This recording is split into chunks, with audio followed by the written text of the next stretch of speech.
I never believed in near-death experiences until cocaine killed me and I discovered hell is real and the terrifying truth about what addiction does to your soul after death. My name is Marcus. I was a functional addict and successful professional who died for 18 minutes. What I'm about to share will shatter everything you thought you knew about addiction. I saw the spiritual chains that follow addicts beyond death, the souls trapped in their own guilt, and the one force powerful enough to break those eternal bonds. For 12 years, I lived a double life built on devastating betrayal and soul-crushing deception. By day, I was the successful professional everyone admired. But by night, I was stealing from family, lying about everything, destroying everyone who trusted me, and using cocaine to numb the infinite guilt that was consuming my very soul. What began as a single decision became 12 years of spiritual warfare I didn't even know I was fighting. Each hit wasn't just damaging my brain, it was surrendering another piece of my soul to darkness. 3 days into what would be my final binge, my heart stopped. The paramedics worked on me for 18 minutes. 18 minutes where I was clinically dead, with no heartbeat and no brain activity.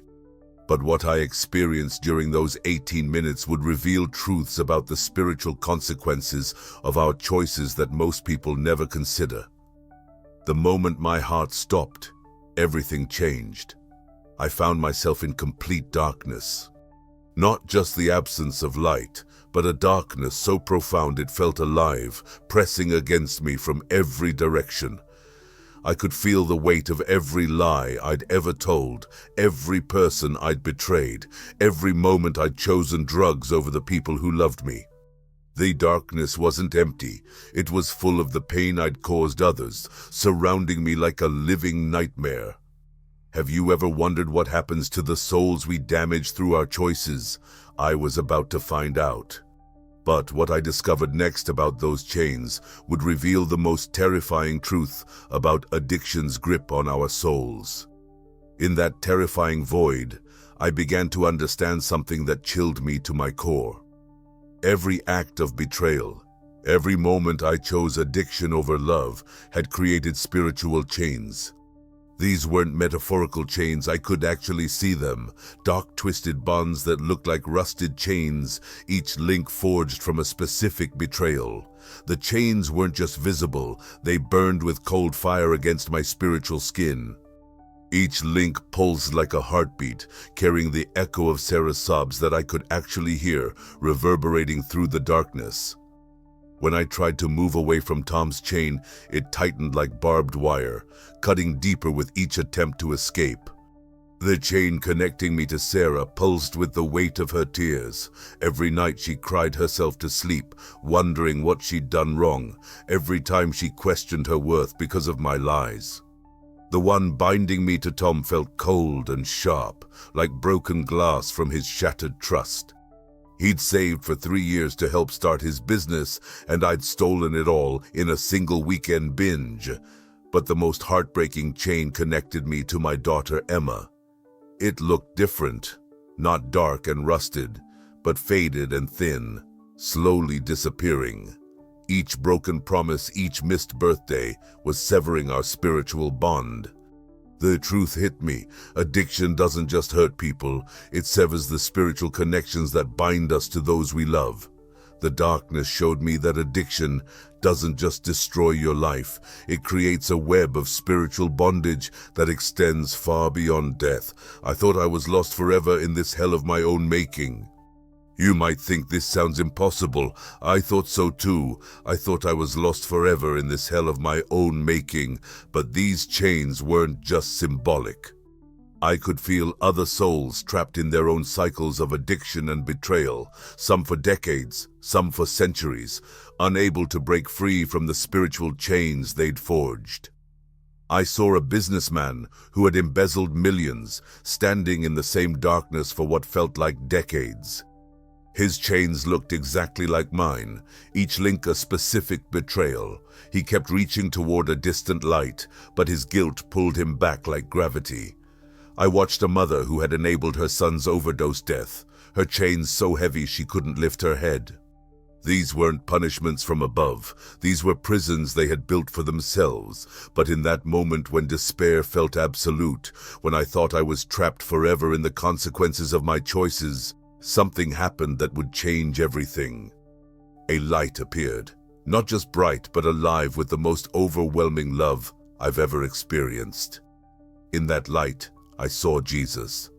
Not the stern judge I'd expected, but a being radiating such pure compassion that I immediately understood why people had followed him across centuries. He didn't come to condemn me. He came to rescue me from the hell I had created. Jesus looked at me with eyes that held no judgment, only infinite love. In that moment, I experienced something no drug had ever given me, complete acceptance despite everything I'd done. Every line of cocaine had promised relief from guilt, but only added shame. Every lie had promised solutions, but created more deception. But this divine love didn't mask the pain. It healed it. It didn't hide the guilt. It erased it. He reached out his hand, and I felt love so powerful it made every high I'd ever chased feel like a cheap imitation. This love promised nothing and delivered everything. But what terrified me most about this transformation was what came next. Have you ever wondered what it would feel like to experience every moment of pain you've caused others? I was about to discover the most devastating truth about the real cost of our choices. Jesus showed me the life review, but not from my perspective. I experienced every betrayal from the victim's point of view.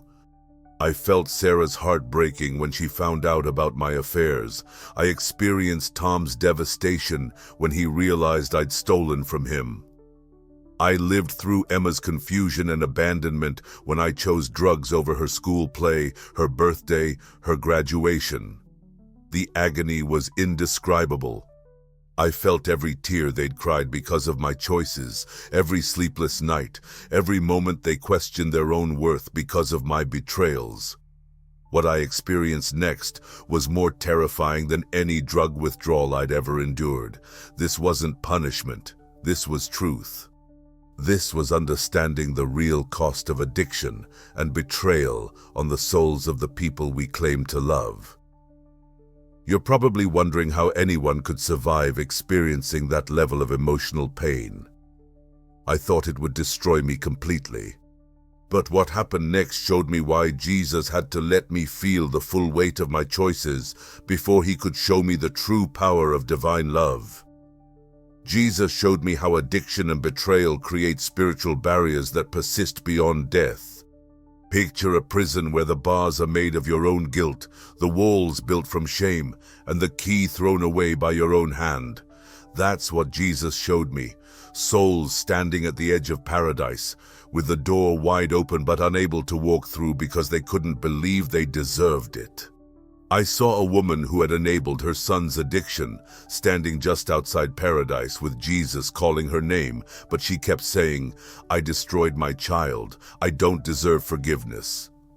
Jesus was offering complete redemption, but her guilt had become her prison warden.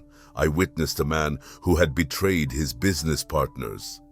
He could see the light of divine love, could hear mercy calling, but he kept reliving every moment of pain he'd caused.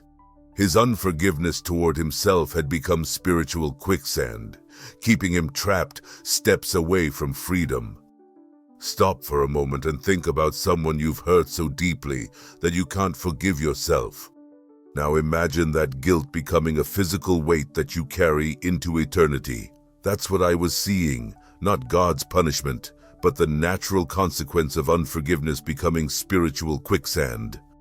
I saw people who had died while trapped in cycles of deception and substance abuse, unable to move toward the light, not because God rejected them, but because they couldn't accept forgiveness. Their guilt had become their prison. He showed me souls who had betrayed others so deeply that they couldn't believe they deserved love. They stood at the edge of paradise, with Jesus calling to them, but they couldn't take his hand because they couldn't forgive themselves. The tragedy wasn't that God had abandoned them. It was that their choices had convinced them they were beyond redemption. I understood then that unforgiveness, both toward ourselves and others, creates spiritual bondage that death cannot break. Every person I'd betrayed who couldn't forgive me was connected to my spiritual condition. Every person I refused to forgive was another chain binding me to darkness. But what happened next showed me that even the deepest spiritual bondage is no match for the power of divine love. Jesus' love was more powerful than any darkness I'd created. He showed me that divine love isn't just an emotion. It's a force that can shatter any chain, heal any betrayal, overcome any addiction. In that moment, I experienced something that no drug could ever replicate: complete spiritual freedom. The transformation wasn't gradual.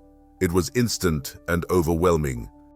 Imagine every cell in your body suddenly filled with liquid light, every breath tasting like pure love, every heartbeat synchronized with the rhythm of eternity. The shame that had weighed on me like concrete blocks suddenly lifted, and I felt lighter than air. The craving that had controlled my life for 12 years, gone instantly. The guilt that had driven me to steal from family, erased completely. The fear that had made me lie about everything, replaced with unshakable peace. This wasn't gradual recovery. This was instantaneous spiritual transformation.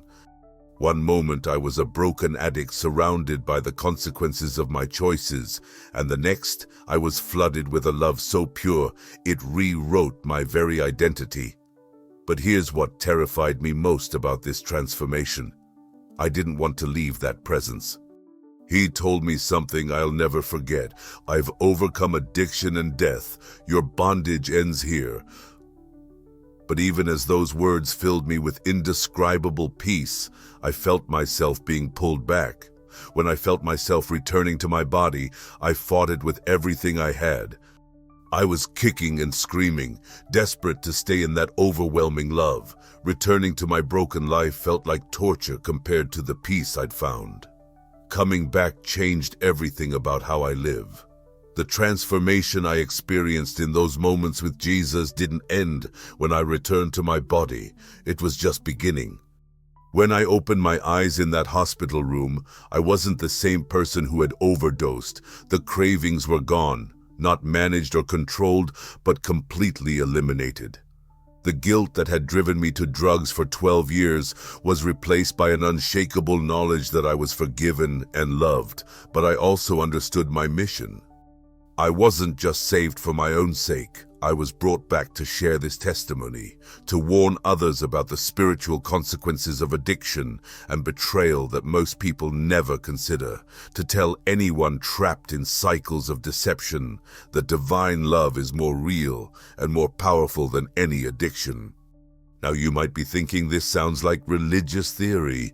Let me tell you exactly what I saw that proves it's not.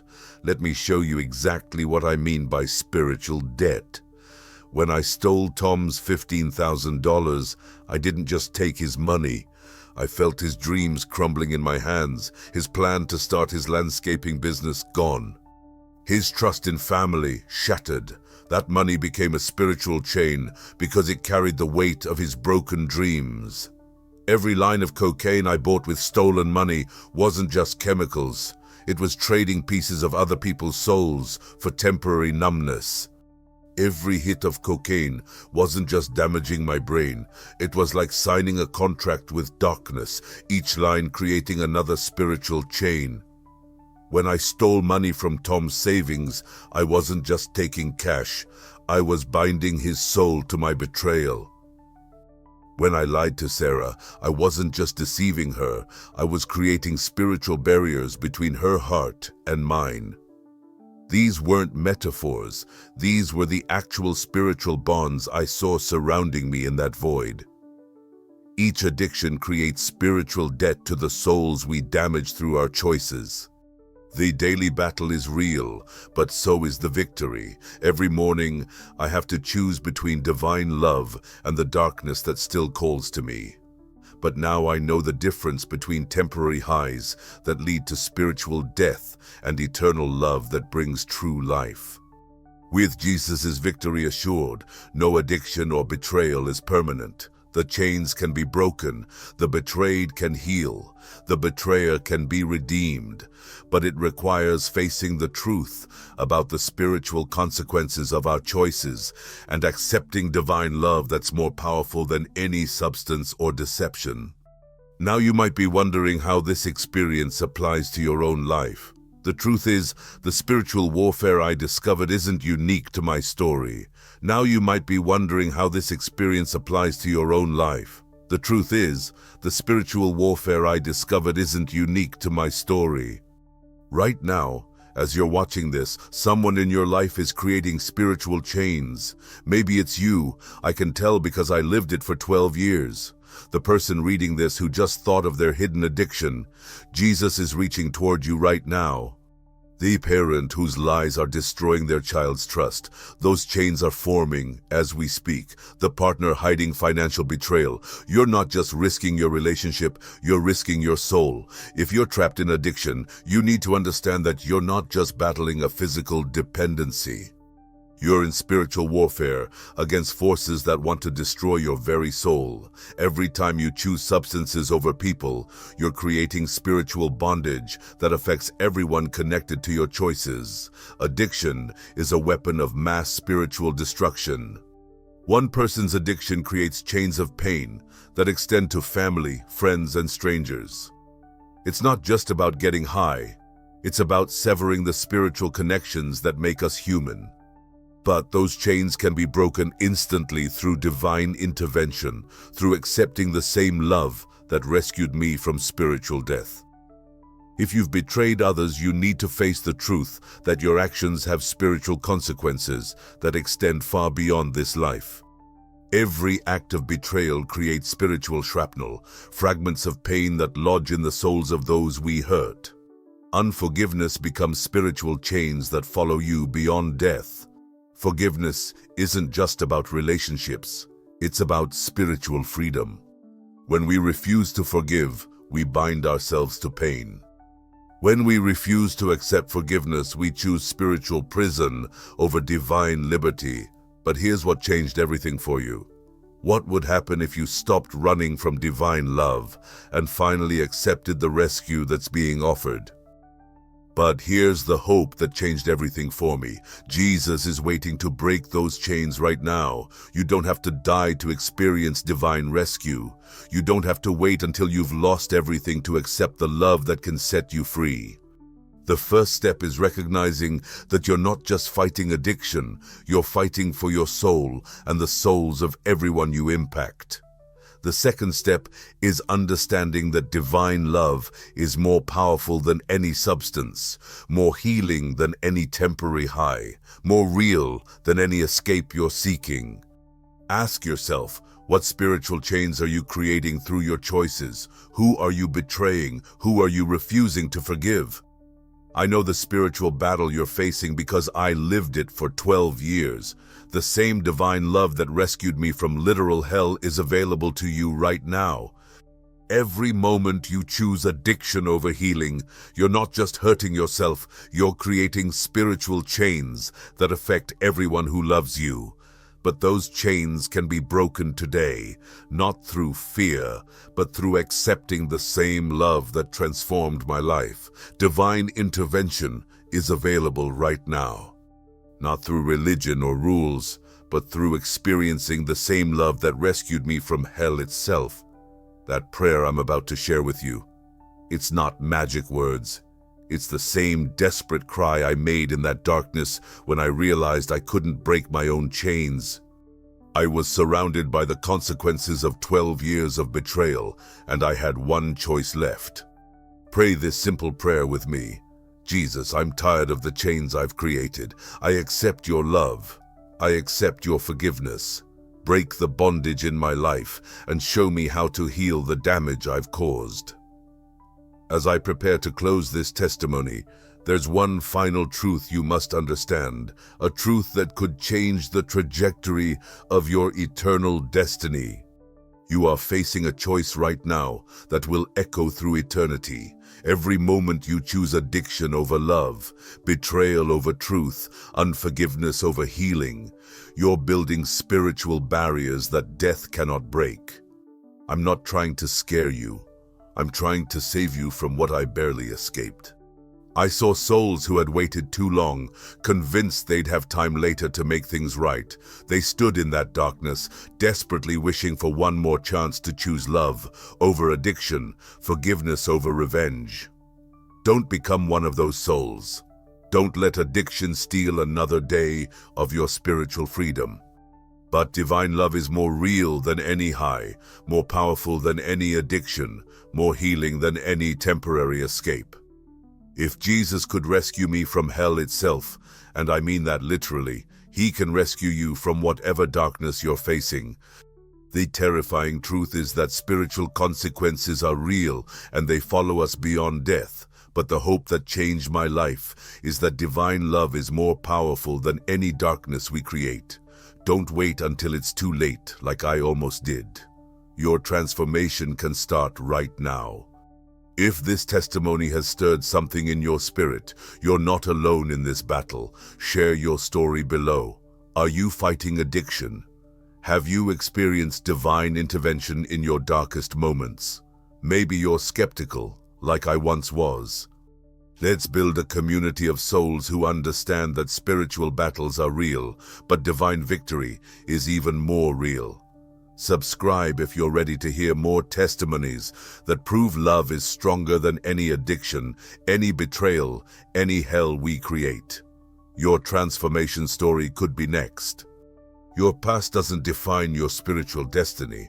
The same Jesus who reached into that terrifying void to rescue my soul is reaching toward you right now. Remember what I experienced in that darkness. Spiritual chains are real, but divine love is more powerful. You are one prayer away from the same transformation that pulled me from hell itself. Don't wait until you're standing in that darkness, desperately wishing you'd chosen differently. Your rescue is happening right now. The question isn't whether God loves you enough to save you. He's already proven that. The question is whether you love yourself enough to accept the rescue being offered.